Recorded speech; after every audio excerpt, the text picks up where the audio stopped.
பச்சை குழந்தை எந்த பொண்ண ஏன் மகா பெரிய சித்தர்கள் பூரா கும்பிட்டாங்க? கும்பிட்டதோட விடாம, எப்பா போன ஜென்மத்துல நீ புண்ணியம் பண்ணிருந்தேனா தான் இந்த சாமியை பத்தி இந்த குழந்தைய பத்தி உனக்கு தெரியவே வரும் அப்படின்னு சொல்றாங்க.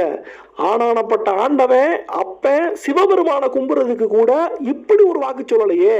அப்படி என்னப்பா இந்த குழந்தை கிட்ட பெருசா சக்தி இருக்கு அப்படின்னு சொல்லி கேட்டா, ஐயோ இவகிட்ட சக்தி இல்ல, இவளே தான் சக்தி, அஷ்டமா சித்தி தரும் அபூர்வ சக்தி, பச்சை பாப்பா போல இருந்தாலும் சித்தனுக்கெல்லாம் ஆத்தா சித்தாத்தா அப்படின்னு பேரு வாங்கின சக்தி, சிவன் வருவாரு வரம் தருவாரு அப்படின்னு லட்சம் முறை லட்சாதி லட்சம் முறை அச்சரம் படிச்சு மூச்சை பிடிச்சு தூங்காம தூங்கி போய் அத்தனையும் அடங்கி போய் உட்கார்ந்து இருந்தா பரமசிவன் வருவார்னு பார்த்தா இந்த பச்சை குழந்தை வந்து நிப்பா.